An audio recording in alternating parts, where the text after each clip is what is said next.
Dans cette vidéo, nous allons présenter le théorème de l'énergie cinétique et on y consacrera un exemple en particulier qui est la chute libre. Alors, tout d'abord, considérons un objet qui se déplace. Ici, on a choisi un déplacement horizontal. On considère que l'objet se déplace d'un point A à un point B et que sur ce déplacement, il est soumis à plusieurs forces. Une force F1 qui est horizontale qui va de A vers B, une force F2 qui est horizontale qui va de B vers A, une force F3 qui est verticale vers le haut et une force F4 qui est verticale vers le bas. Voilà, 4 exemples, on aurait pu prendre d'autres exemples ou en prendre moins. C'est uniquement par principe pour montrer comment énoncer le principe, le théorème de l'énergie cinétique. L'objet, on considère qu'il a une masse petit m et qu'il se déplace de A vers B. En A, l'objet possède une vitesse VA, donc on peut en déduire l'énergie cinétique par une relation qui a été vue dans une précédente vidéo. 1,5 fois la masse fois la vitesse au carré. En B, on considère que l'objet a une vitesse VB, différente de celle au point A. Donc on peut à nouveau exprimer l'énergie cinétique au point B par la même relation. Cette fois-ci, la vitesse, c'est VB. Et puis de A à B, on va considérer que l'objet, eh bien, il est soumis à ces 4 forces. Et donc on peut exprimer les travaux des 4 forces. Le travail sur le trajet AB de la force F1, le travail sur le trajet AB de la force F2, le travail sur le trajet AB de la force F3 et le travail sur le trajet AB de la force F4. Alors, que nous dit le théorème de l'énergie cinétique? Eh bien, d'après ce théorème, la variation d'énergie cinétique de l'objet entre A et B est égale à la somme des travaux des forces qui s'exercent de A à B, c'est-à-dire F1, F2, F3 et F4. Alors mathématiquement, la variation d'énergie cinétique entre A et B s'écrit l'énergie cinétique au point B moins l'énergie cinétique au point A. Et donc cette variation d'énergie cinétique est égale à la somme des travaux des forces qui s'exercent de A à B, c'est-à-dire le travail sur le trajet AB de F1 plus le travail sur le trajet AB de F2 plus le travail sur le trajet AB de F3 plus le travail sur le trajet AB de F4. Voilà. Alors si on veut l'exprimer d'une manière plus générale, eh bien on peut dire que l'énergie cinétique au point B moins l'énergie cinétique au point A est égale à la somme des travaux des forces sur le trajet AB. Alors cette lettre-là est une lettre grecque qui s'appelle sigma et elle signifie la somme en mathématiques. Alors ça peut paraître compliqué, mais en terminale ST2S, quand on applique le théorème de l'énergie cinétique sur des exemples concrets, eh bien on s'aperçoit que les problèmes sont finalement simplifiés par certaines valeurs particulières. Alors on va considérer la chute libre, c'est-à-dire par exemple qu'on considère une personne qui saute à l'élastique à partir d'un pont, et le point de départ du saut sera noté le point A. Voilà la personne qui chute. Le déplacement est donc vertical vers le bas.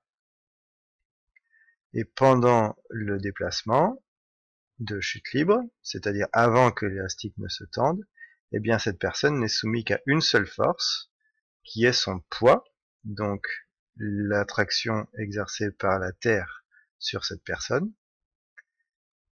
le poids qui est une force verticale vers le bas, comme le déplacement. Ici, il faut noter que le déplacement et la force qui s'applique sur la personne ont le même sens, qui est vertical vers le bas.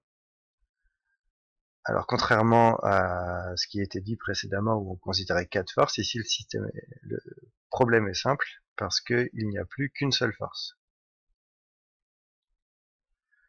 On va considérer un point B qui est atteint par la personne après 10 mètres de chute. Donc ici, la distance AB est égale à 10 mètres. L'application du théorème de l'énergie cinétique nous dit que l'énergie cinétique au point B moins l'énergie cinétique au point A est égale à la somme des travaux des forces. Comme ici il n'y a qu'une seule force, eh bien c'est égal au travail sur le trajet AB de la force P, c'est-à-dire du poids de la personne. Rentrons dans les calculs.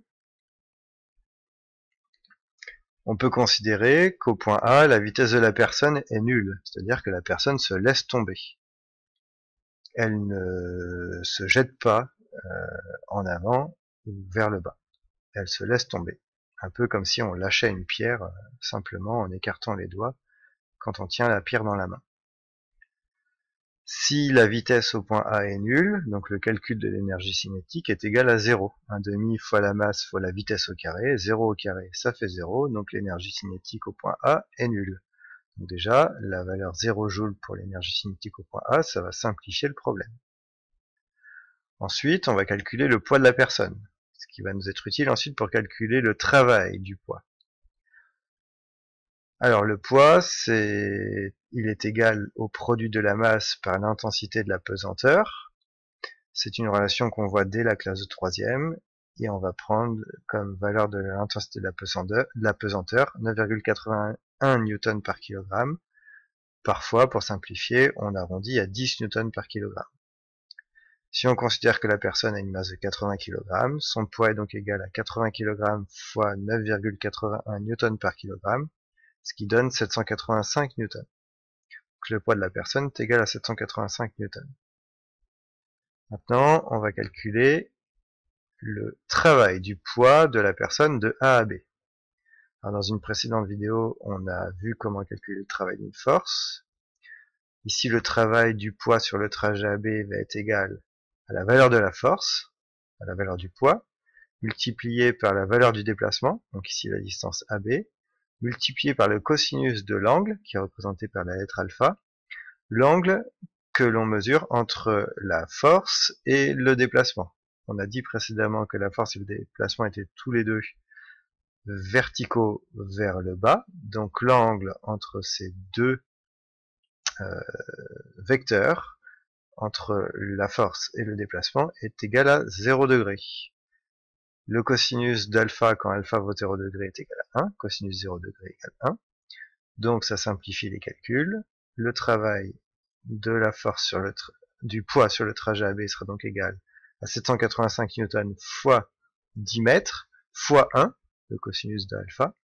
Et ça nous donne 7850 joules. Alors, si on reprend la relation du théorème de l'énergie cinétique qui se trouve ici. ECB, on ne le connaît pas, on ne connaît pas la vitesse au point B. Moins ECA. ECA, on a vu, l'énergie cinétique au point A vaut 0 joule. Est égal au travail sur le trajet AB du poids.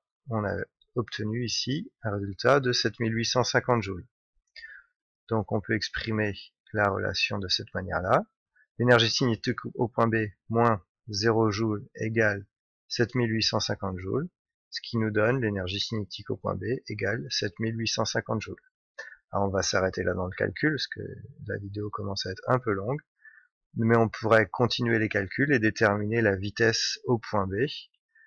Et ici, si on poursuit, eh bien on trouve une vitesse au point B qui vaut 14 mètres par seconde.